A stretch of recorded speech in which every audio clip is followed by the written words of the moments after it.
ونعوذ بالله من شرور أنفسنا ومن سيئات أعمالنا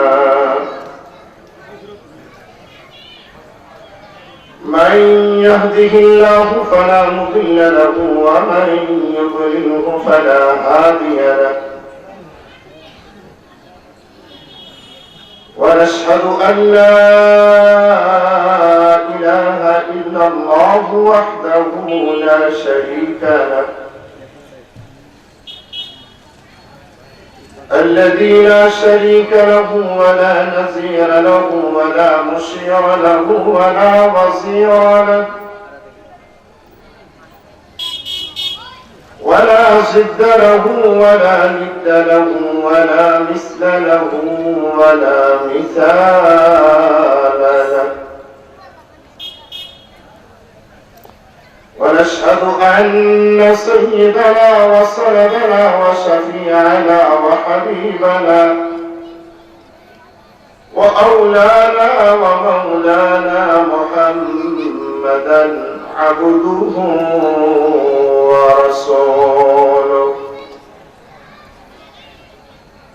صلى الله تعالى عليه وعلى آله وأصحابه وبارك وسلم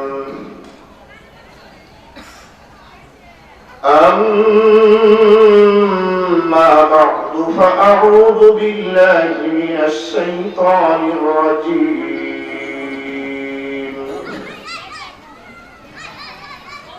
بسم الله الرحمن الرحيم يا أيها الذين آمنوا ادخلوا في السلم كافة ولا تتبعوا خطوات الشيطان إنه لكم عدو مبين صدقت يا رب العالمين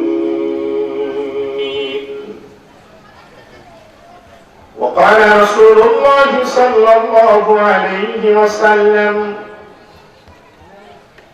يوشك أن يأتي على الناس زمان لا يبقى من الإسلام إلا اسمه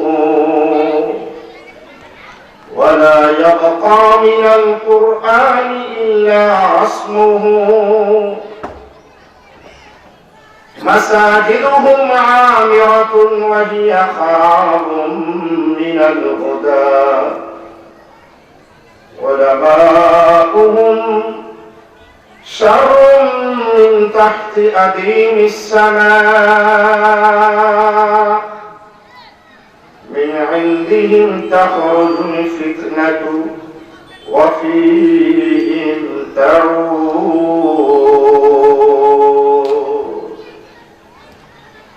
وقال النبي صلى الله عليه وسلم من رأى منكم منكرا فليغيره بيده فإن لم يستطع فبلسانه فإن لم يستطع فبقلبه وذلك أضعف الإيمان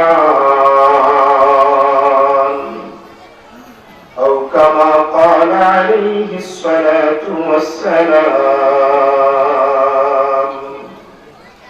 صدق رسولك النبي الأمي الكريم ونحن على ذلك لمن الشاهدين والشاكرين والحمد لله رب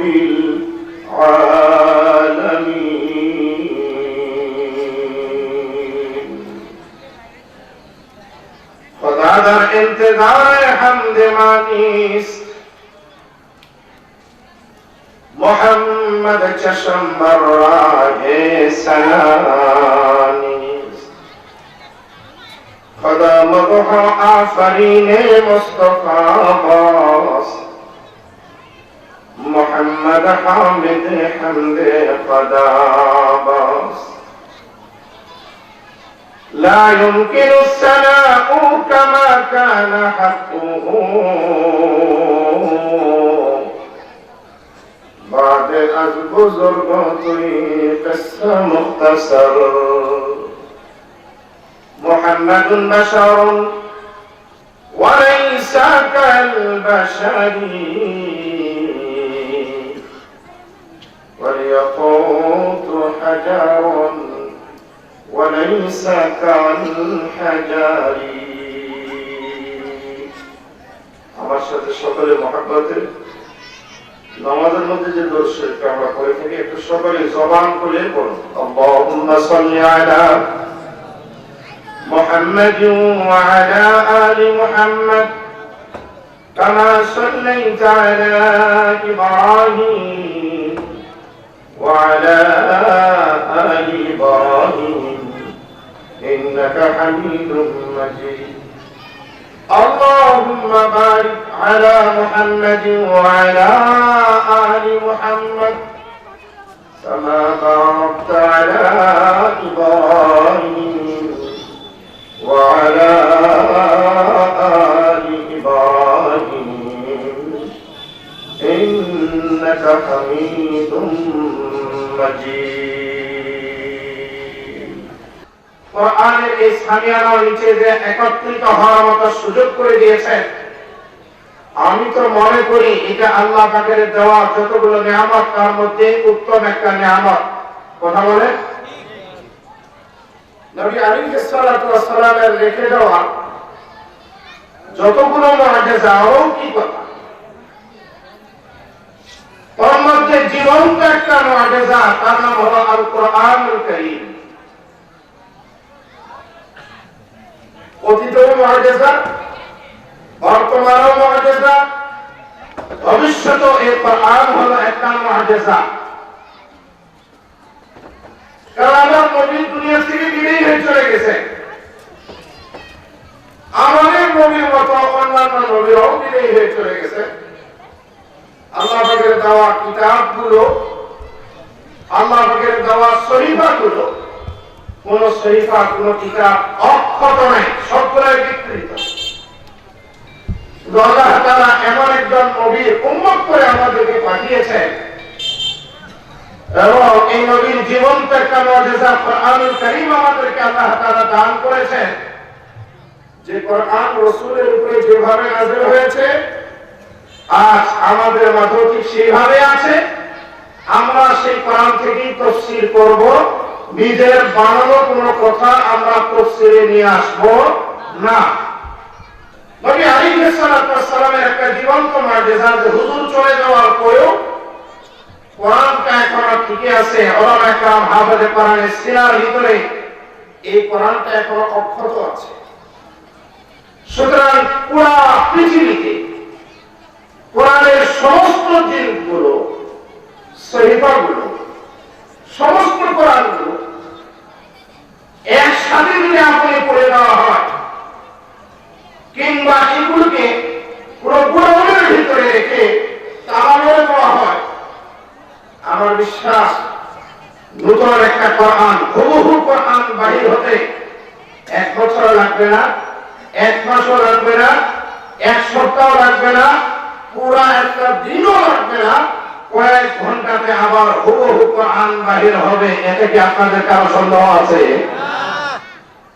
কারণ কোরআনের জের জবর নক্তা প্রত্যেকটা বর্ণ প্রত্যেকটা শব্দ প্রত্যেকটা আয়াত প্রত্যেকটা সূরা একবারে অক্ষত হবে সাহেবরা রমজান মাসে তারাবির নামাজে ইচ্ছায় হোক অনিচ্ছায় হোক যদি ভুল পড়ে দেখবেন পিছনে কিছু হাফেজ রেডি থাকে তারা লোক মারে ইমাম সাহেব যদি সূরাতুল ফাতিহা ভুল করে কিংবা সূরাতুল কাফিরুনে ভুল করে পিছনে যে সকল মুক্তাদি ফাতিহা মুখস্থ আছে কাফিরুন মুখস্থ আছে তারা বলেন মুখে কি কষ্টের দিয়ে চুপ থাকবে না লোকমা দিবে তার মানে হুজুর আপনার ভুল হচ্ছে একমাত্র কিতাব এটার নাম হলো কোরআন। আজকে এই কোরআনের জন্য, কোরআনের তাফসীরের জন্য অত্র এলাকার তৌহিদি জনতার উদ্যোগে যাদের শ্রম, যাদের অর্থ, যাদের সময় এই কুরবানির জন্য যারা ব্যয় করেছেন, আল্লাহ পাক তাদের সকলকে কোরআনের খাদেম হিসেবে কবুল করুন। আওয়াজ দিবেন আল্লাহুম্মা আমিন। আমরা যারা আসছি, আল্লাহ তাআলা আমাদেরকেও যেন কোরআনের ধারক বাহক, কোরআনের খাদেম হিসেবে কবুল করেন। একটু আওয়াজ করে সকলে বলে আল্লাহুম্মা আমিন।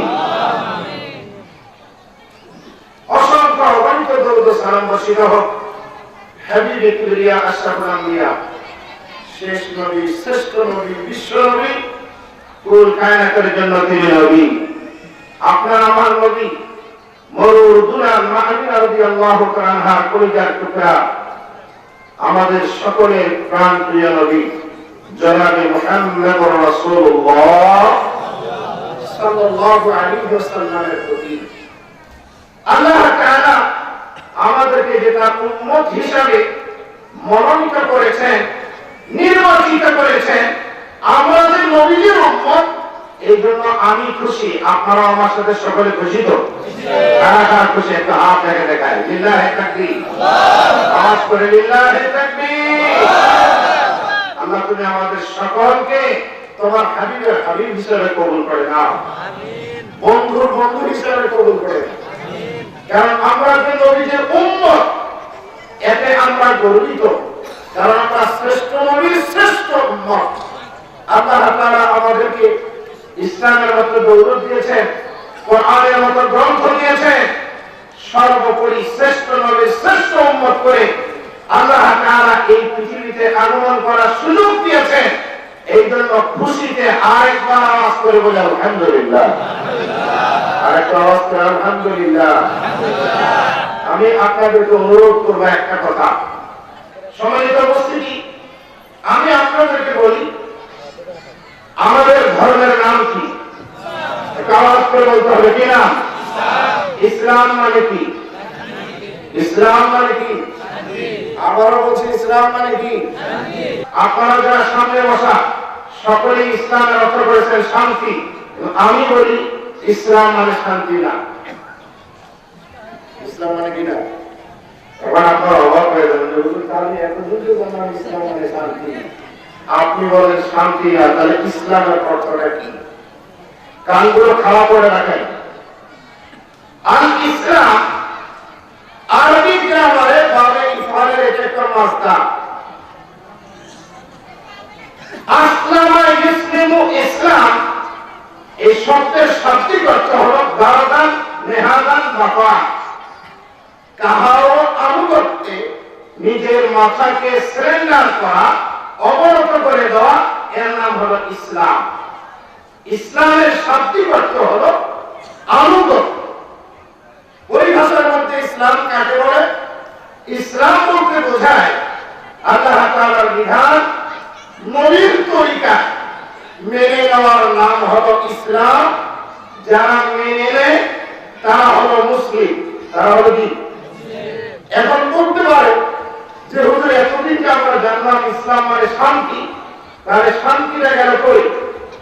আসলে শান্তিটা আছে লুকানো, যার কারণে সারা পৃথিবীতে আজকে প্রায় 1 কোটি না, 2 কোটি না, 100 কোটি না, প্রায় 200 কোটি মুসলমান হওয়ার পরেও ইসলাম মানে যেটা আমরা শান্তির অর্থ করি, আজকে কিন্তু বিশ্বের মুসলমানেরা শান্তিতে নাই।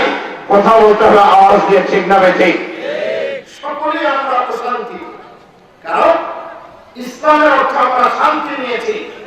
আসলে ইসলাম মানে শান্তি নয়, ইসলাম মানে হচ্ছে আত্মসমর্পণ।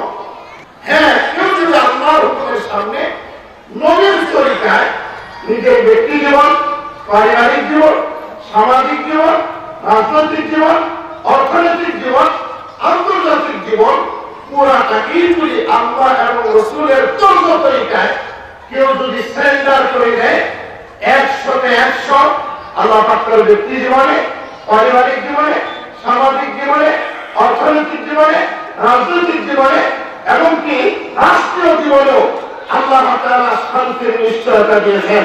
কথা বলেন ঠিক না ঠিক?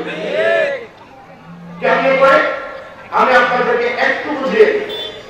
নবী আলাইহিস সালাতু ওয়াস সালাম যখন পৃথিবীতে আগমন করলেন, এই যুগটাকে বলা হয় বর্বরতার যুগ।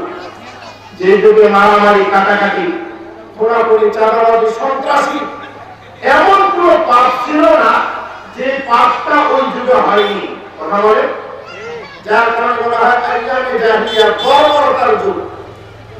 এখনো বর্তমান পৃথিবী, আমরা আমাদের বাংলাদেশের দিকেও যদি তাকাই, আমাদের সমাজে, আমাদের জেলাতে, আমাদের দেশে, এমনকি সারা বিশ্বে সব ধরনের পাপ কাজ, অশ্লীলতা, বেহায়াপনা, চুরি, ডাকাতি, ওজনে কম দেওয়া, পণ্যে ভেজাল দেওয়া, ভাই ভাইকে ঠকানো, ভাই বোনকে ঠকানো, সন্তান হিসেবে পিতামাতার খাদমত না করা, স্বামী স্ত্রীর হক আদায় না করা, প্রতিবেশীর হক আদায় না করা, যত ধরনের অপকর্ম আমাদের সমাজে আছে না নাই? যার কারণে আমরা মুসলিম মুসলমান যে শান্তিতে নেই, তাহলে শান্তি আসবে কিভাবে? সাহাবায়ে কেরাম যেভাবে ইসলামটাকে মেনে নিয়েছে, মেনে নেওয়ার কারণে তাদের জীবনে শান্তি আগমন করেছে। আমরা যদি ইসলামটাকে ওইভাবে মেনে নিই যেভাবে সাহাবায়ে কেরাম মেনে নিয়েছে, তাদের জীবনে যেভাবে শান্তি আগমন, আমাদের জীবনেও সুনিশ্চিত শান্তি আসবে, এতে কোনো সন্দেহ নাই। এজন্য আল্লাহ তাআলা কোরআনুল কারীম সূরাতুল বাকারার 208 নম্বর আয়াত আমি আপনাদের খেদমতে করেছি তেলাওয়াত। আজকের আলোচনা হবে আমার এই আয়াতের উপরে। আল্লাহ তাআলা যদি তৌফিক দান করেন, অল্প সময়ে মুখতাসার কিছু আলোচনা করব। আল্লাহ তাআলা তার কোরআনে বলেন, বিসমিল্লাহির রহমানির রহিম, ইয়া আইয়ুহাল্লাযীনা আমানু দুখুলু ফিস-সিলমি কাফা ওয়া লা তাত্তাবি'উ খুতুওয়াতিশ শাইতান ইন্নাহু লাকুম আদুউম মুবিন। আল্লাহ তাআলা বলেন, হে ঈমানদারগণ, তোমরা ইসলামের ভিতরে পরিপূর্ণরূপে প্রবেশ করো। তোমরা শয়তানের পদাঙ্ক অনুসরণ করো না। নিশ্চয়ই শয়তান তোমাদের জন্য প্রকাশ্য শত্রু। ঘোষণা দিয়েছেন কে? বলেন, ঘোষণা দিয়েছেন কে? আল্লাহ ঘোষণা দিয়েছেন।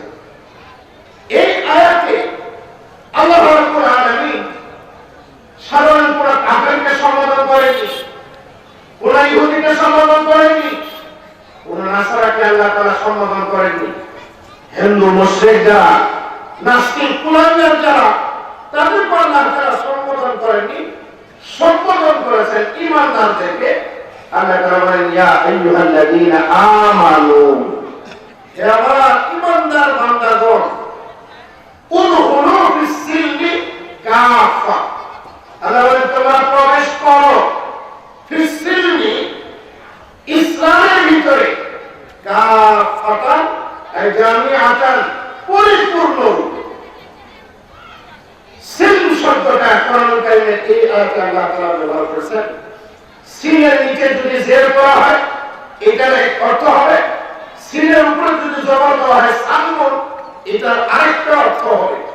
তাফসীরে কিতাবগুলো পড়ে দেখেন, সিলমুন অর্থ হলো শান্তি, আর সালমুন অর্থ হলো ইসলাম। আমার কথাগুলো বুঝেন? সিলমুন মানে শান্তি, সালমুন অর্থ হলো ইসলাম। ইসলাম মানে শান্তি। এই অর্থে যেহেতু ইসলাম শব্দের ভিতরে সিলমুন শব্দটা লুকানো আছে, যার কারণে আমরা ইসলামের অর্থ করি শান্তির ধর্ম। কথা বলেন ঠিক না? যেহেতু সিলমুন, সিন লাম মিম, এর অর্থ হলো শান্তি। আল্লাহ রাব্বুল আলামিন সিলমুন সালমুন দুইটা এক জায়গায় যদি করা হয়, শান্তি আর ইসলাম, এই জন্য উলামায়ে কেরামের তাফসীরে বলেছেন, ইয়া আইয়ুহাল্লাযীনা আমানু উদখুলু ফিস-সিলমি, হে ঈমানদারগণ, তোমরা প্রবেশ করো ইসলামের মধ্যে। সিলমুন মানে সালমুন নেওয়া হয়েছে, ইসলামের মধ্যে প্রবেশ করার কথা আল্লাহ তাআলা বলতেছেন, কাফাতান, পরিপূর্ণ। পরিপূর্ণ ব্যাখ্যাটা কি? দুই ধরনের ব্যাখ্যা। প্রথম নম্বর ব্যাখ্যা হলো আমার আত্মা, আমার হাত পা, আমার চোখ, আমার নাক কান, আমার মস্তিষ্ক, আমার পুরো দেহের প্রত্যেকটা অঙ্গ প্রত্যঙ্গ যেন ইসলামের ভিতরে প্রবেশ করে নির্দেশ দিয়েছেন কি? বলেন কে দিয়েছে? এমনটা যেন না হয় যে মন থেকে ইসলাম মেনে নিয়েছি কিন্তু আমার চোখ ইসলাম মানে না, আমার কান ইসলাম মানে না, আমার হেড মাথা ইসলাম মানে না, আমার হাত ইসলাম মানে না, আমার পেট ইসলাম মানে না, আমার মজ্জাস্থান ইসলাম মানে না, আমার পা ইসলাম মানে না, অথবা হাত পা নাক কান সব কিছু মানে কিন্তু আমার মন আমার আত্মা ইসলাম মানে না। আল্লাহ বলেন এমনটা যেন না হয়, মানলে প্রত্যেকটা অঙ্গই ইসলাম মানতে হবে নির্দেশ দিয়েছেন কে? এক কথা। দুই নম্বর অর্থ কি? দুই নম্বর অর্থ হলো ইয়া আইয়ুহাল্লাযীনা আমানু উদখুলু ফিস-সিলমি কাফা। আল্লাহ বলেন ইসলামের ভিতরে প্রবেশ করো কাফাতান, আই জামিআন আওকাতিহি, পুরো সময়ে। এমন যেন না হয় সকালবেলা ইসলামে, দুপুরবেলা ইসলামে নাই, সন্ধ্যাবেলা ইসলামে, রাতে ইসলামে নাই। এমন যেন না হয় নিজে ইসলামে, বিবি ইসলামে নাই, স্বামী স্ত্রী দুইজন ইসলামে, ছেলে ইসলামে নাই, ছেলে ইসলামে আছে তো দেখা যাচ্ছে যে নাতি বা পরিবারের অন্য সদস্যরা ইসলামের ভিতরে নাই। এমনটা যেন না হয় এই জন্য আল্লাহ তাআলা বলেছেন উদখুলু ফিস-সিলমি কাফা, ঢুকলে পুরোপুরি ঢুকো, আধা যেন না হয়, অর্ধেক যেন না হয়। আজ আমরা আমাদের ব্যক্তি জীবনে থাকাই আমরা কিন্তু পুরোপুরি ইসলামের মধ্যে ঢুকি নাই, যার কারণে আমাদের ব্যক্তি জীবনে শান্তি নাই। আওয়াজ দিয়ে বলতে হবে কথা, ঠিক না ঠিক? হুজুর নিজে কেমনে করে নাই? নিজের পুরো দেহের দিকে তাকান, আমার মাথার চুল থেকে নিয়ে পায়ের নখ পর্যন্ত পুরো দেহের ভিতরে ইসলামের আদর্শ, কোরআনের আদর্শ, রাসূলুল্লাহর আদর্শ আছে না নাই? বলেন আছে না নাই? পুরো বডিতে রাসূলুল্লাহ সাল্লাল্লাহু আলাইহি ওয়াসাল্লামের আদর্শ আছে, কিন্তু আমরা আমার মাথার চুলকে আমরা ইসলামের ভিতরে ঢুকাতে পারি। ইসলামে যেভাবে চুল রাখার কথা বলেছে সেইভাবে আমরা কেউ রাখতেছি। ইসলামে চুল রাখার তিনটাই নিয়ম, লিম্মা, জুম্মা, ওয়াসওয়ালা। বাবরি যেটাকে আমরা বলি, একটা হবে কাঁধ পর্যন্ত, আরেকটা হবে ঘাড় পর্যন্ত, আরেকটা হবে কানের লতি বরাবর। এই চুল রাখার তিনটাই বিধান, চতুর্থ কোনো বিধান নাই। এখানে আমরা যারা বসছি আমরা আমাদের চুলগুলোর দিকে তাকাই, আমাদের কি অবস্থা? দিনের একটা কাটিংয়ের মধ্যে আমাদের পরে নাই, অথচ আমরা মুসলিম বলে দাবি করি, শান্তি আমরা প্রত্যাশী। আল্লাহ রাস্তায় গিয়ে বলতে পারি শান্তি কোনদিন আমাদের ব্যক্তি জীবনে আসবে। আমাদের চুলগুলো হেয়ার কাটিং কিরকম হয়? একটা ডায়েটের তরিকা হলো মাথা সামনে এবং পিছনে চতুর্দিকে পুরো মাথার চুলটা হবে সমান, হজের সময় মুন্ডানো, এটা হলো সুন্নাত। কিন্তু আমরা অধিকাংশ যারা সেলফে বসে চুল কাটাই, আল্লাহর ওয়াস্তে এক দুইজন ছাড়া আমাদের চুলের আগা পিছা কিন্তু ঠিক নাই। সামনের দিকে দেখবেন এত বড় লম্বা, পিছনের দিকে লম্বা, আর সাইডে দেখবেন এমন বসান বসাই দিছে যে মাথার সামনে দেখা যায়। এরকম হেয়ার স্টাইলের কাটিং আছে। অথচ আমরা নবীর উম্মত বলে দাবি করি, মুসলিম বলে দাবি করি, তাহলে তো আমার পুরা মাথার চুলটাকে আমি ইসলামের ভিতরে ঢুকাতে পারি। সময়টা হাজির, শুধু মাথার চুল না, আল্লাহর দেওয়া অঙ্গ চোখ, এই চোখটা তো আমরা ইসলামের ভিতরে ঢুকাতে পারিনি। চোখ দিয়ে কি দেখার কথা, আমরা কি দেখতেছি? চোখ দিয়ে কি বোঝার কথা, কোন জিনিসটা বারবার দেখার কথা, সেগুলো আমরা না দেখে এমন কিছু শরীয়ত বিরোধী কর্মকাণ্ড প্রতি মুহূর্তে আমরা চোখ দিয়ে দেখতেছি। আমাদের চোখগুলো নাই ইসলামের ভিতরে। চোখ দিয়ে কোরআনুল কারীম তেলাওয়াত করার কথা, আজকে উম্মত কোরআনুল কারীম তেলাওয়াত করে না। চোখ দিয়ে বেগানা মহিলারা বেহায়াপনা, উলঙ্গপনা, গান বাজনা প্রতি মুহূর্তে আমরা চোখ দিয়ে দেখি। সুতরাং আমার চোখটাও ইসলামের ভিতরে ঢুকে নেই, আমার কানটা আমরা ইসলামের ভিতরে নিতে পারি নাই। কান দিয়ে কোরআনের তেলাওয়াত ছাড়া অন্য কিছু শোনা যাবে না, কান দিয়ে ইসলামী গজল ছাড়া কোনো কিছু শোনা যাবে না। অথচ কানে ইয়ারফোন লাগে, ঘন্টার পর ঘন্টা গান বাজনা শুনে এমন যুবক বলেন তো আপনার এলাকাতে আছে না নাই? আছে। তার মানে আমরা আমাদের কানটাকেও ইসলামের ভিতরে ঢুকাতে পারিনি, আমাদের না এটাকে আমরা ইসলামের ভিতরে ঢুকাতে পারিনি, আমরা আমাদের জিহ্বা এটাকে ইসলামের ভিতরে ঢুকাতে পারিনি। জিহ্বা দিয়ে মাঝে মধ্যে বিপদ করি, শেখায়ত করি, মানুষের দোষ চর্চা করি, মিথ্যা কথা বলি, এরকম নারী পুরুষ আছে না? মুখ দিয়ে আমরা অহরহ, অথচ ইসলামের কথা হলো জবান নিয়ে মিথ্যা কথা বলা যাবে না। আসিলুকে ইউমকি ওয়াল কিযবু ইউহলিক, আমার নবী বলে সততা মানুষকে মুক্তি দেয় আর মিথ্যা মানুষকে ধ্বংস করে দেয়। জোরে জোরে বলেন না হুজুর। অথচ 100 মানুষ ব্যবসায়িক বলে হুজুর এখন মিথ্যা কথা না বললে ব্যবসা চলে না, বলে কি বলে না? ওই একটু মিথ্যা কথা না বললে, পণ্যে ভেজাল না দিলে মার্কেট চলে না, মিথ্যার আশ্রয় না নিয়ে প্রমোশন হয় না, মিথ্যা কথা না বললে নিজের বেনিফিট হয় না। এই চিন্তা ভাবনা করে আমরা মিথ্যা কথা বলি। অথচ আমার নবীজি বলেছেন কেউ যদি দুই ঠোঁটের মাঝখানে জিহ্বা আর দুই রাগের মাঝখানে লজ্জাস্থান হেফাজত করার নিশ্চয়তা দিতে পারে, আল্লাহর নবীজি বলেন আমি তার জন্য জান্নাতের নিশ্চয়তা দিয়ে দিলাম। জোরে বলুন সুবহানাল্লাহ।